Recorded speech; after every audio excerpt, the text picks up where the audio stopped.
गणपती बाप्पा मोरया, मंगलमूर्ती मोरया, मग पार्वती पतय हर हर महादेव. मागी गणेश जयंती 1 फेब्रुवारी 2025 शनिवारी या दिवशी आलेली आहे. मागी गणेश जयंती विशेष महत्त्वाची. आपल्या मुलांच्या अभ्यासात प्रगती होण्यासाठी, आपल्या घरामध्ये प्रत्येक गोष्टीत यश प्राप्ती मिळण्यासाठी, आपल्याला प्रत्येक कार्यात विजय प्राप्त करून देणारी अशी ही मागी गणेश जयंती, हिला तिलकुंद या नावाने सुद्धा ही गणेश जयंती ओळखली जाते. आणि गणेशाने धुंडीराज हा अवतार घेतला. कश्यपाच्या पोटी विनायक या नावाने ते अवतरले. अंधकासुर या राक्षसाचा वध करण्यासाठी त्यांनी हा अवतार घेतला, हा जन्म घेतला. आणि गणपती बाप्पाची ही अशी ही आख्यायिका आहे. गणपती बाप्पा म्हणजे साक्षात आपल्या सर्व इच्छा पूर्ण करणारी देवता, बुद्धीची देवता. गणपती बाप्पाला जे काही मागावं ते गणपती बाप्पांना आपल्याला द्यावं, कारण गणपती बाप्पाला सर्व देवी देवतांचा आशीर्वाद प्राप्त झालेला आहे. त्यामुळे गणपती बाप्पा हे सर्व काही आपल्याला देऊ शकतात. त्यामुळे गणपती बाप्पाला आपली कुठलीही इच्छा आपण चांगली मागा, गणपती बाप्पा ती निश्चितच पूर्ण करणार. पण गणपती बाप्पा ही बुद्धीची देवता, विद्येची देवता. यामुळे आपल्या मुलांची अभ्यासात प्रगती होण्यासाठी आपण मागी गणेश जयंतीच्या दिवशी अशा प्रकारे गणपती बाप्पांची पूजा करावी. आणि गणपती बाप्पाला हा एक 21 दुर्वाचा उपाय आपल्याला करायचा आहे.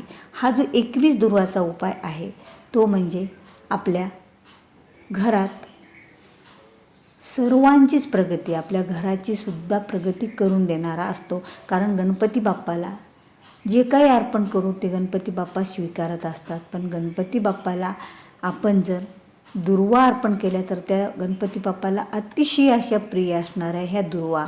आणि ह्या दुर्वा गणपती बाप्पाला अर्पण करताना नेहमीच आपण एक गोष्ट लक्षात ठेवायची की 7 गाठीची दुर्वा गणपती बाप्पाला आपल्याला अर्पण करायची आहे. ही 7 गाठीची दुर्वाची आपल्याला 21 दुर्वाची जुडी बनवायची.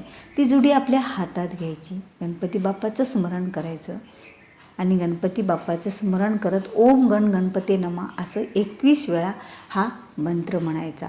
आता तुमच्या बाजूला जर तुमचे जवळ तुमच्या मुले असतील, बाहेरगावी कुठे मुले शिक्षणासाठी गेलेले नसतील, तुमच्या जवळच असतील, तर त्यांच्या हातात ही जुडी द्या. त्यांनासुद्धा 21 वेळा ओम गण गणपते नमः हा मंत्र म्हणू द्या आणि त्यांच्या हाताने ती जुडी गणपती बाप्पाला अर्पण करा.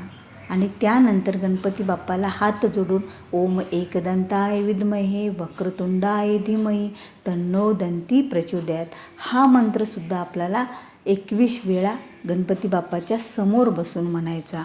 आणि ही जी गणेश जयंती आहे ती तिलकुंद या नावाने मानली जाते. म्हणून या दिवशी तिळगुळाच्या लाडूचा नैवेद्य, तिळगुळाच्या मोदकाचा नैवेद्य गणपती बाप्पाला अर्पण करण्याला विशेष असं महत्त्व आहे. मग तो नैवेद्य अर्पण केल्याच्या नंतर गणपती बाप्पाला म्हणायचं की हे वरद विनायका, मी तुमच्यासाठी हा जो मोदकाचा नैवेद्य बनवलेला आहे तो तुम्ही भक्षण करा. कारण पार्वती माता ही तुम्हाला आवडीने मोदक बनवून देतात.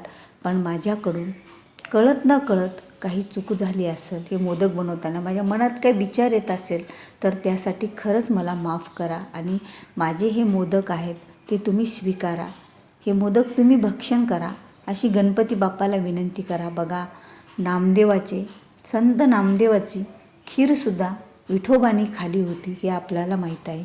ज्या वेळेला आपण आपल्या मनातून, श्रद्धेतून, भक्तीतून हाक मारसाल ना देवांना, त्यावेळेला देव त्या मूर्तीत प्रगट होत असतो.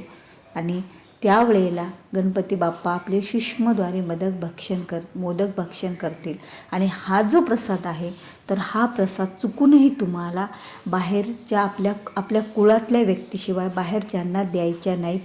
ही महत्त्वाची गोष्ट, कारण ही तिलकुंद चतुर्थी आहे. आणि तिलकुंद चतुर्थीच्या दिवशी जे तिळाचे मोदक बनवतात, तिळाचे लाडू बनवतात, ते आपल्या प्रसादात स्वरूपात ते घरच्यांनीच आपल्याला तो प्रसाद स्वरूपात घ्यायचे असतात.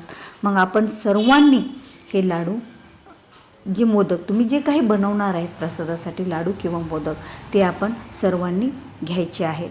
आणि गणपती बाप्पाला जी दुर्वा आपण अर्पण केलेली आहे ती दुर्वासुद्धा आपण दुसऱ्या दिवशी ज्या वेळेला ती निर्माल्यामध्ये टाकूत त्यावेळेला ती उत्तर दिशेकडे, आता ज्या वेळेला आपण गणपती बाप्पाची रात्री पूजा करणार, आदल्या दिवशी पूजा करणार आणि कोणतीही पूजेचं व्रत आपण दुसऱ्या दिवशी उचलत असतो आणि ते व्रत उचलताना आपण गणपती बाप्पाचं व्रत उचलताना ज्या वेळेला आपण गणपती बाप्पावरचे सर्व काही फुलं वगैरे आपण काढणार आहोत, जे अर्पण केलेलं ते सर्व काही, तर त्यावेळेला सर्व फुले आणि ती दुर्वाची जोडी आपण अगोदर उत्तर दिशेला टाकायची. म्हणजे आपण पूजा केली ना त्या पूजेच्या उत्तर दिशेला ती काढून ठेवायची थोडा वेळ आणि नंतरच ती जोडी आणि ते फुले आपण निर्माल्यामध्ये टाकायचे.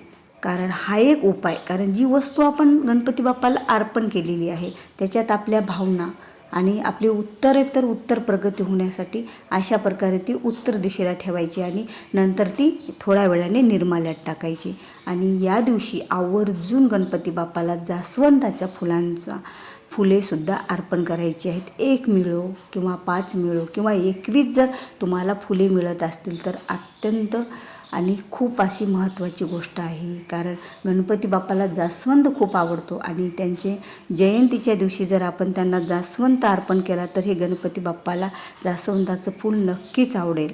अशा प्रकारे गणेश जयंती आपल्या साजरी करायची. आपल्या घरामध्ये आपल्या मुलांच्या प्रगतीसाठी, आपल्या मुलांच्या अभ्यासात प्रगती होण्यासाठी, आपल्या नवऱ्याची व्यवसायात व्यवहारात आर्थिक प्रगती होण्यासाठी आणि आपल्या घराची झपाट्याने आपल्या घराची प्रगती होण्यासाठी, आपल्या घरातील सर्व काही दोष निवारण्यासाठी गणपती बाप्पाची अशा प्रकारे आपल्याला विनायक चतुर्थीच्या दिवशी म्हणजे मांगी गणेश जयंतीच्या दिवशी पूजा करायची आहे.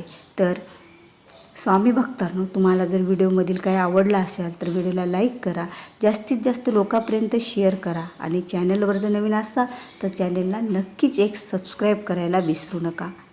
भेटूया पुन्हा अशाच एका नवीन व्हिडिओसोबत. तोपर्यंत बोलत राहा. श्री स्वामी समर्थ. जय जय स्वामी समर्थ.